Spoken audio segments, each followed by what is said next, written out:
Introducing the top 10 most iconic Nintendo heroines, the fearless women who have left a lasting impression on the gaming world.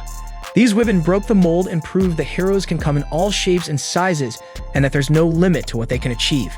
Join us as we pay homage to the women who paved the way for future generations of female video game characters and relive their epic adventures. On number 10, we have Paula Earthbound. When it was initially introduced to the gaming community in 1994, Earthbound, also known as Mother, did not generate a significant amount of buzz among gamers. However, a few years later, the game was found again, and now it is considered to be one of the most popular vintage RPG games published by Nintendo. Paula is the first character to side with Ness in his mission, and her PSI powers, sometimes known as psychic talents, serve as her main weapons. Additionally, the majority of the game-related media depicts her standing close to him in these images. One of Paula's abilities is called Prey, and it is widely considered to be one of the game's most useful talents. The player may take control of her partner Ness in Super Smash Bros., and she also makes an appearance in the game, although in the form of a trophy that can be won. Compared to Metroid or The Legend of Zelda may be found on the 9th spot on our list. Xenoblade is a far more specialized piece of intellectual property. Having said that, the JRPG series has nearly exclusively delivered masterpieces for Nintendo, with Xenoblade Chronicles 3 ranking among the franchise's most illustrious accomplishments and being released in 2022. Although it seems at first as if Noah would take on the role of the story's protagonist, Mio will end up sharing that responsibility with him. Both Noah and Mio come from countries that are sworn adversaries of one another, and due to the fact that they mirror each other in a lot of ways, they are forced to work together in order to get the most out of each other. Mio is a likable and sympathetic character, particularly when she eventually opens up and confesses her worries, in addition to being capable of holding her own in combat. The 8th spot goes to Palutena, also known as Kid Icarus. It is unfortunate that in the last 35 years, the Kid Icarus series has only generated 3 games, given that it has a history of producing games that are generally of a high quality. Despite making a significant comeback with the release of Kid Icarus, uprising in 2012, the series has been put on hold ever since. Despite the fact that Pit is the main character, Palutena has been a part of the series ever since it was first introduced. In point of fact, she has shown a level of popularity that justifies her inclusion in Super Smash Bros. In the video games, the Goddess of Light is the one who sets Pit on his mission to vanquish either Medusa or Orcos, and she sometimes provides him with assistance along the way. Although Palutena plays a secondary role in the narrative, her appearance has been nearly as strongly associated with Kid Icarus as Pit's has. The 7th spot goes to Princess Rosalina, who appears in Super Mario Galaxy. The role of Rosalina was introduced for the first time in the video game Super Mario Galaxy for the Nintendo Wii, and gamers were immediately taken with her. She has largely kept away from the narratives of the mainstream entries, with the exception of Super Mario Galaxy 2, which is hardly indicative of her popularity as these games rarely concentrate on their tales. Super Mario Galaxy 2 is the only exception to this rule. On the other hand, Rosalina is a playable character in a wide variety of games, including Mario Kart 8, Mario Tennis Ace, Super Smash Bros. Ultimate, and Mario Party 10. Unlocking Rosalina's history is a slow process throughout Super Mario Galaxy, but it is well worth the wait since it is one of the most memorable stories in the Mario series.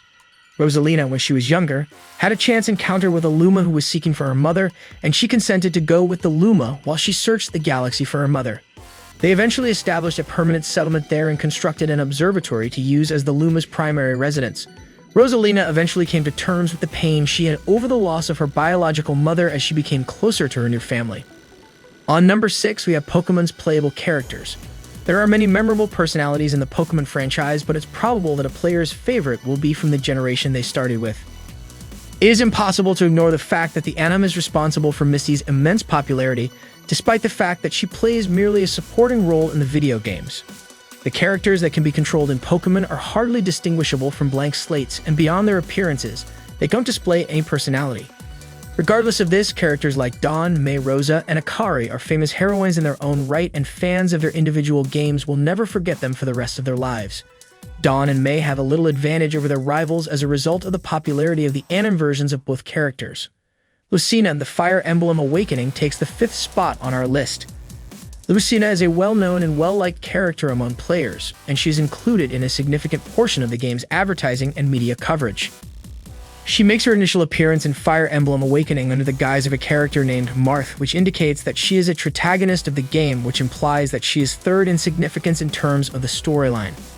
This is both a homage to Lucina's background as well as a reference to the length of time that this franchise has been around. Lucina, who is Marth's descendant, continues the tale that he started in Fire Emblem, Shadow Dragon, and the Blade of Light and Mystery of the Emblem. Marth was the primary character in both of those games. She is the daughter of Chrom, the second main character in Fire Emblem Awakening, and she inherited his signature weapon, the falchion, as well as his talents with the sword. Bayonetta comes in at number 4 on our list. When it was originally introduced to the public in 2009, Bayonetta received a great deal of attention, both favorable and negative, despite the fact that, in comparison to other Nintendo brands, it was somewhat of a novice to the world of video games. The Platinum Games franchise was not a Nintendo exclusive when the first game in the series was released, but with the release of the second game, that status was reversed. Bayonetta, the game's protagonist and the only living Umbra witch, is responsible for attracting a substantial portion of the community's support. The games are based on her own tale, which follows her as she investigates her history and improves her abilities in the present.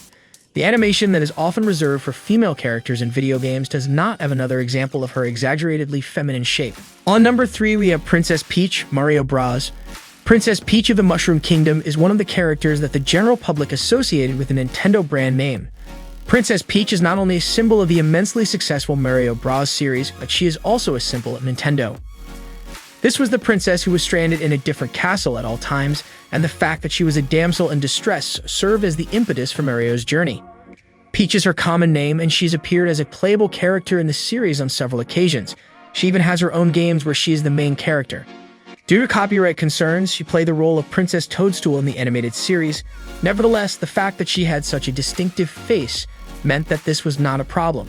Those players who have the good fortune to make it to the Super Nintendo World portion of Universal Studios Japan will have the opportunity to meet her in person. Samus Aran, the protagonist of Metroid, comes in at number 2. It used to be that only devoted players who finished the classic side-scroller understood the protagonist's secret, but now everyone knows that Samus Aran is a female. Metroid's excellent market share is largely due to its protagonist, Samus, who was also featured in comic books, comics, and movies as part of the series. Samus has been around longer than most of Nintendo's renowned heroines, and she's been kicking ass and taking names since the original Metroid was released in 1986. There is no other Nintendo heroine who has had this similar impact on the gaming industry for as long. The Legend of Zelda's Princess Zelda holds the number 1 spot on our list. Zelda is so well known that some people refer to the series' male protagonist as Zelda.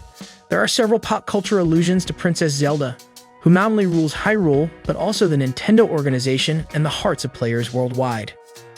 When the first Legend of Zelda game was released in 1986, the princess was placed in the traditional damsel in distress role, with Ganon as her prisoner and Link as her savior. Since those early days, the games have changed significantly, with Zelda taking on several roles and disguises as well as playing an active part in the story's ending. And that concludes our countdown on the top 10 most iconic Nintendo heroines. These women have inspired us, entertained us, and left an indelible mark on the gaming world. Whether you've been with them from the beginning or just discovering them for the first time, there's no denying their impact and legacy. Thank you for joining us on this journey to celebrate these iconic characters. Until next time, game on.